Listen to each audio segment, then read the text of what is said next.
চাই। Hello everyone, welcome back to the channel to our new blog. নতুন একটা সকাল, নতুন একটা দিনের সঙ্গে দিল্লি থেকে আজকের ব্লগটা স্টার্ট করছি। এখানে তো প্রচণ্ড ঠান্ডা। আপনারা যেখান থেকে দেখছেন আপনাদের এখানে ওয়েদারটা কেমন এখন অবশ্যই জানাতে ভুলবেন না। আর যারা আজকে আমাকে প্রথমবার ব্লগে দেখছেন তাদের কাছে একটাই রিকোয়েস্ট, যদি ভিডিওটা ভালো লেগে থাকে তাহলে অবশ্যই ব্লগটা শেষ করার আগে একটা লাইক এবং সাবস্ক্রাইব করে দেবেন, তাহলে নেক্সট ভিডিওগুলোর নোটিফিকেশন কিন্তু আপনাদের কাছে চলে আসবে। তো এই সকাল সকাল আমি ব্রেকফাস্টের জন্য প্রিপারেশন রেডি করছি। আজকে কিছুই না, হালকা পাতলা একটা ব্রেকফাস্ট, সমস্ত রকম ফ্রুটস রেখেছি যা যা ঘরে আছে, তার সঙ্গে প্রীতমের জন্য চা, আর ওদিকে প্রিয়ানের জন্য ডিম সেদ্ধ, আর সঙ্গে আছে কিছু ড্রাই ফ্রুটস। তো এই হলো আজকে আমাদের ব্রেকফাস্ট। এই টেবিল আমাদের রেডি। তো চলুন আমরা এখান থেকে শুরু করছি আমাদের দিনটা। অবশ্যই শেষ পর্যন্ত ভিডিওটা দেখবেন এবং ভালো লাগলে অবশ্যই কমেন্ট করে জানাবেন। গতকালকে একটু পায়েস করেছিলাম, সেই পায়েসটা আজকে পুরো জমে গেছে আর খেতে এত ভালো লাগছে, তো ভাবলাম আমাদের এই ব্রেডের সাথে আজকে এই পায়েসটাই করে নেব। তাই জন্য ব্রেডটাকে আর বাটার দিয়ে টোস্ট করিনি, আর সঙ্গে আছে একটু জুস।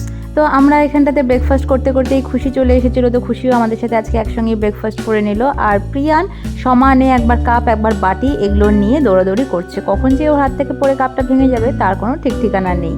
বাট যাই হোক, তারপরে আমি ঘরের কিছু কাজ করছিলাম আর প্রীতম বেরিয়ে গেছিলো পোকোকে নিয়ে বাইরে, আর আমিও বাইরে এসে ওদেরকে খুঁজতে খুঁজতে চলে এলাম। আর দেখছি যে নিচে আজকেও সুন্দর আগুন জ্বালিয়েছিল, যেটার এখন আগুনটা তো নিভে গেছে কিন্তু তাপটা তো আছেই। আর প্রীতম এদিকে প্রিয়ানকে দিয়েছে দুটো মাছ, সেটা নিয়েই ছেলে কাড়াকাড়ি শুরু করেছে। আমি বলেছি আমাকে একটা দিতে, সে ছেলে কিছুতেই দেবে না, তাও পাপা জোর জার করে আমাকে একটা দিয়েছে। এই ঠান্ডার মধ্যে জমে যাচ্ছি, নিচে আসলাম, সুন্দর রোদ, এখানে আগুন জ্বালিয়েছিল, এবার আগুনটা অনেক আগেই নিভে গেছে, তাও হয় না, একটা গরম তাপ। এতক্ষণে আমি আর পক্ষ দেখলাম, এখন খাচ্ছি মাছ। ধর পড়ে যাবে পোকা পড়ে যাবে। আমরা এখানে আগুনের পাশে থাকলেও কি হবে, প্রিয়ানের কিন্তু কোনো দিকেই মন নেই, ও একবার এ প্রান্ত থেকে ও প্রান্ত ছোটাছুটিতেই ব্যস্ত। আর এই করতে করতে জুতোও খুলে গেল, আর অনেকক্ষণ পরে দেখলাম ও হাতের সামনে একটা জিনিস পেয়ে ভীষণ এক্সাইটেড। এটা কি? কি এটা বাবা? ও মা, টিকটিকি। টিকটিকি না না বাবা, ভয় ভয় ভয়, এ কামড়ে দেবে বাবা, ভয়। আমি ধরবো, দেখো খুশি হবে। না না ধরে না বাবা, ডোন্ট টাচ বাবা, ফুচ করে কামড়ে দেবে। এটা টিকটিকি বলো, টিকটিকি টিকটিকি বলো তো, এটা কি? টিকটিকির পেছনে লেজটা কেটে গেছিল, নতুন করে লেজ গজাচ্ছে। বাবা বলো তো কি এটা? টিকটিকি। কত বলো টিকটিকি। হ্যাঁ, ভয় ভয় ভয়। তো বেশ কিছুক্ষণ আমরা রোদ পোহানোর পরে আমরা চলে এসেছিলাম ওপরে, আর এখানটাতে প্রিয়ানকে দিয়েছিলাম একটু মুড়ি, আর কিছুক্ষণ বাদেই দেখলাম প্রিয়ানের পাপা প্রিয়ানের জন্য এনেছে শনপাপড়ি। আর সেই শনপাপড়ি খেতে গিয়ে ছেলের যা অবস্থা হলো, সেই শনপাপড়ির যে খোঁচা খোঁচা দাড়ির মতন জিনিসগুলো থাকে, ওটা দিয়ে হয়তো দাঁতের কোনো কোনায় লেগে গেছে, আর ও ভেবেছে যে ওকে হয়তো কেউ হার্ট করেছে বা কিছু, ভয়ের চোটে সে কি কান্না।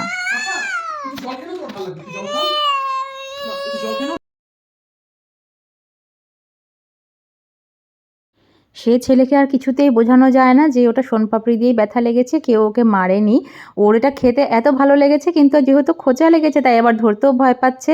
এই করতে করতেই ওকে নিয়ে প্রীতম চলে গেল, হাত মুখ পুরো ধুইয়ে দিয়েছে, ওকে জল খাওয়ানো হলো, বাট তাও সে কিছুতেই শোনপাপড়ির দুঃখ ভুলতে পারছে না। শেষমেশ ওর এই দুঃখ ভোলাতে ওর মন পছন্দের মতন আবার একটু মাখনা ভেজে দিলাম। আর সেই মাখনা আমি আগের দিন একটু বেশি করে ভেজে রেখেছিলাম, প্রীতম কি করেছে, ওকে পুরো গোটা কৌটোটাই দিয়ে দিয়েছে। আর সেই ছেলে এটা খাবে না সেটা খাবে সেই বুঝেই পাচ্ছে না, তাই ওকে বললাম যে কৌটোটাকে রেখে শুধু বাটির মধ্যে অল্প একটু মাখানা নিয়ে বসতে, কিন্তু একবার পাপা দিয়ে দিয়েছে, কি আর হাত ছাড়া হয়? কিরকম বলছে বাবা? পাপা কিরকম করে দেখাচ্ছে, কিরকম বলছে? একজন দুধ চা বানিয়েছে, আমি দুধ চা একেবারেই না করি খেতে, সেখানে দুধ চা বানিয়ে তাও আবার স্টিলের গ্লাসে, কেন কাপ নেই? ও মানে কাপগুলো ছোট হয়ে যায় তাই বড় গ্লাসে নিয়েছো, মন ভরে খাবে। মাটির কাপগুলোতে তো দরকার নেই, সাজানো থাক মাটির কাপ, মাজা ঘষাটা খুব চাপের। কেমন লাগছে দেখি একটু চেহারাটা দেখি, চেহারা দেখলেই বুঝবো যে দুধ চা কেমন হয়েছে, দুধ চা চেহারাতেই বলে। কতক্ষণ ধরে করেছে, ও বাবা, চেহারা সেরকম বলছে না, ট্যালট্যাল করছে না। পকো খায় না, বলো চা খায় না। হ্যাঁ, চা পচা না, মাম্মাও খায় না, পকও খায় না, পকর মাম্মাও খায় না। ভর্তি করে তো তিন চার চামচ তো দিয়ে দিয়েছো মনে হয় চা চিনি। জানি তো, তোমার ওই চা।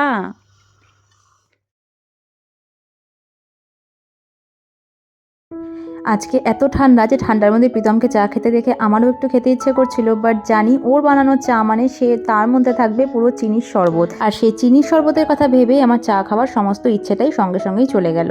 তো এদিকে বাবা আর ছেলে একটু খেলাধুলো করছে, আমি এদিকে সন্ধেবাতিটা দিয়ে দেবো। আজকে আর কানে থেকে টুপি আর পায়ে থেকে মোজাও খুলতে পারলাম না, এতটাই ঠান্ডা। যাই হোক, সন্ধেবাতিটা দেওয়া হয়ে গেলে আমি আর প্রীতম একটু পকোকে নিয়ে ভেবেছিলাম বাইরে বেরোবো। জানি না এই ঠান্ডার মধ্যে আর বেরোনোটা ঠিক হবে কি না, বা বেরোবো কি না, বাট যাই হোক, আগে সন্ধেবাতিটা তো দিয়ে নিই, তারপরে ডিসাইড করবো যে কি করা যাবে কি যাবে না। এই পুরো ঘরটার মধ্যে না ঠাকুরের আসনের জায়গাটা আমার ভীষণ প্রিয়। তার মধ্যে ওপরে এই দিওয়ালির সময় যে পোকো লিখেছিলাম লাইট দিয়ে, সেই লাইটিংটা এত ভালো লাগে। এখন এটার মধ্যে এক এক করে জিনিস আমরা ঝুলিয়ে ঝুলিয়ে ওটাকে ডেকোরেট করছি। আর গুড ভাইবস অনলি লেখাটা, যেটা আমরা আমাদের আগের বাড়ি থাকতে নিয়েছিলাম, সেটা ছিল অন্যদিকে, বাট এখানটাতেই আমি লাগিয়ে রেখেছি। এটা আমাদের একটা পজিটিভ কর্নার। এখানটাতে আসলেই মনটা ভীষণ ভালো হয়ে যায়। যদিও একটাই রুম, একটা রুমের মধ্যে কিছু কিছু কর্নার, এই 4টে কর্নারের মধ্যে এই কর্নারটা আমাদের ভীষণ পছন্দের। আর এখানে প্রিয়ানের জন্য বসিয়ে দিয়েছি একটু সুজি, আর আজকে সুজির মধ্যে অ্যাড করে দিচ্ছি একটু রাগি, কারণ শুধু রাগিটাও খেতে চায় না, রাগির টেস্টটা খুব একটা ভালো না, আমিও খেয়ে দেখেছি খুব একটা ভালো লাগে না। তাই সুজির সঙ্গে মিলিয়ে দিলে পরে সেটা অতটা বুঝতেও পারে না, আর দুধ দিয়ে ভালো করে জাল দিয়ে দিলে সেটার টেস্টও কিন্তু অনেকটাই বেড়ে যায়। যাই হোক, সুজিটা হয়ে গেলে ওকে খাইয়ে দেবো। এই ঠান্ডার মধ্যে যতই গরম গরম যাই সার্ভ করি না কেন, দেখতে দেখতে নিমেষের মধ্যে ঠান্ডাই হয়ে যায়। দুদিন আগে পর্যন্ত যখন গরম ছিল, তখন এই সুজি ঠান্ডা করার জন্য আমাদেরকে এয়ার কুলার চালিয়ে তার সামনে 1 ঘন্টা ধরে দাঁড়িয়ে থাকতে হতো, যে ঠান্ডাই হতে চেত না। আর এখন ঠান্ডার কি অবস্থা। আচ্ছা, এর মধ্যে আমি আবার একটু অ্যাড করে নিলাম ওটস আর ড্রাই ফ্রুটসের মিক্সচার, যেটা আমি আগের দিন খুশির ঘর থেকে করে এনেছিলাম। আর তার সঙ্গে মিলিয়ে দিলাম একটু নলেন গুড়। যেহেতু চিনি খাওয়ানো খুব একটা ভালো না, তাই সামান্য পরিমাণ চিনি দিই যাতে মিষ্টিটা থাকে, আর বাকি মিষ্টিটা এই নলেন গুড় দিয়েই কিন্তু আমি প্রিয়ানকে খাওয়াই। তো এখানে পাপা আর ছেলে দুজনেই খেলাধুলো করছে। এখন শুরু হবে আমার যুদ্ধ পক্ষকে খাওয়ানোর, কারণ যখনই ওর সামনে এই মিষ্টি জাতীয় খাবারগুলো আসে, যেটা ওর রেগুলার খাবার, সেই সময়ই ওর পুরো মুডটা চেঞ্জ হয়ে যায়। যদি খেলার মুডে থাকে তাহলেও মুখ বেঁকে যায়, আর যদি খারাপ মুডে থাকে তাহলে তো কোনো কথাই নেই। তো এই যুদ্ধ চলতে থাকে, কোনোভাবে খেলাধুলো কার্টুন দেখিয়ে ওকে খাওয়ানোর জন্য আপ্রাণ চেষ্টা চলতেই থাকে আমার। আর তারপরেই আমার মনে হলো যে একটু গরম গরম বাদাম ভাজা খেতে ইচ্ছে করছে, তো প্রীতমের পকেট থেকে পেলাম এই 50টা টাকা। তো এটা নিয়ে আমি বললাম যে তুমি ছেলেকে নিয়ে ঘরে থাকো, আমি যাই গিয়ে একটু নিয়ে আসি। এই প্রিয়ান হওয়ার পর থেকে আমার একা একা বাইরে কোথাও বেরোনোই হয় না। আমার অভ্যেসটা এত খারাপ হয়ে যাচ্ছে, এরপরে হয়তো আমি বাইরে বেরোনোর আগে 10 বার ভাববো, হয়তো কনফিডেন্স লেভেল লো হয়ে যাবে। তাই জন্য একটু মাঝে মধ্যে নিজের একা একা বেরোনো উচিত। এটা কিন্তু প্রীতমের কথা, আমার কথা না। আর বাইরে বেরিয়ে দেখলাম জমজমাট একদম রাস্তাঘাট, ঠান্ডা আছে কিন্তু লোকজনও প্রচুর। আর এই ঠেলা গাড়িটা আমার বাড়ির পাশেই দাঁড়িয়েছিল, তো আমাকে বেশি দূর যেতেও হয়নি। তো এখানে গিয়েই এই গরমাগরম আগুনের তাপ সেঁকতে সেঁকতে একটু বাদাম ভাজা নিয়ে নিলাম, আর তারপরে ওখান থেকে সোজা চলে গেলাম আমি ঘরে। এই যাওয়ার সময় সিঁড়ি দিয়ে নামার ভিডিওটা করেছিলাম, তো ওঠার ভিডিওটাও করে নিলাম। আর এই যে বাইরে থেকেই শুনতে পাচ্ছিলাম বাবা ছেলের গলার আওয়াজ, আর ভেতরে ঢুকেই দেখলাম ও মা, কোনো আওয়াজ তো কিছু ব্যাপারই নেই, সেটা ছিল কার্টুনের আওয়াজ। ছেলে আর বাবা তো দুজনে বসে বসে কার্টুন দেখছে। তো এখানে এসে প্রীতমকে আবার 20 টাকা রিটার্ন দেওয়াতে ও তো ভীষণ খুশি হয়ে গেল যে আবার রিটার্নও এসেছে টাকা। আর ছেলে সঙ্গে সঙ্গে বাদাম নিয়ে, আমার যত না বাদাম পছন্দ তার থেকে ওর অনেক বেশি পছন্দ, ওর খাওয়ার ক্ষেত্রে পছন্দ না, ও যে সেটাকে নিয়ে ভাঙবে আর ছড়াবে, সেই জন্য ওর বাদামটা ভীষণ পছন্দ। ওদিকে আমি একটু আটা বেলে রেখেছিলাম, আটা মেখে রেখেছিলাম, রাতের ডিনারের জন্য কোনো টেনশন থাকবে না। আর এদিকে এখন বসে পড়েছি আমরা মাম্মা, বেটু আর পাপা মিলে। আমি আর প্রীতম দেখবো একটা মুভি, আর প্রিয়ান এখানে বাদাম ছুলে ছুলে আমাদেরকে দেবে। তো কি মুভি দেখবো সেটাই বুঝে পাচ্ছিলাম না। আমরা যখনই ভাবি কোনো মুভি দেখবো না কেন, তার আগে একবার আমার কিছু সাজেশন থাকে, কখনো প্রীতমের কিছু সাজেশন থাকে। আর এখন নেটফ্লিক্সে সেরকম কোনো মুভি ভালো নেই, যে কটা ছিল আমাদের দেখা হয়ে গেছে। যদি কারো কোনো সাজেশন থেকে থাকে তাহলে অবশ্যই জানিও, কারণ সময় কাটানোর জন্য মুভি দেখাটা খুব দরকার, আর আমরা মুভির কালেকশন খুঁজে পাচ্ছি না। তো এই করতে করতে দেখো আমাদের বাদাম খাওয়াও প্রায় শেষ। আর এদিকটাতে প্রীতম এখনও অবধি কোনো মুভি খুঁজে পায়নি। ও মাথা চুলকে নাক চুলকে অনেক কিছু খোঁজাখুঁজির পরেও যখন মুভি পাচ্ছে না, তখন আমি মনে করলাম যে চলো আজকে ছেলের সাথেই সময় কাটানো যাক।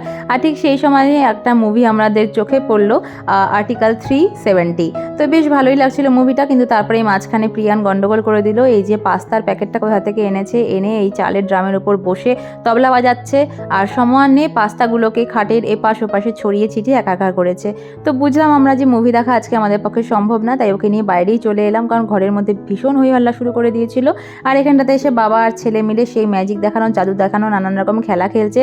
আর আমার একটাই টেনশন হচ্ছিল, বাইরে এত কুয়াশা, এত ঠান্ডা, ছেলের ঠান্ডা না লেগে যায়, কারণ পাপার তো মাথায় কোনো টুপি নেই, ছেলেকে তাও জোর জার করে টুপিটা পরিয়েছি।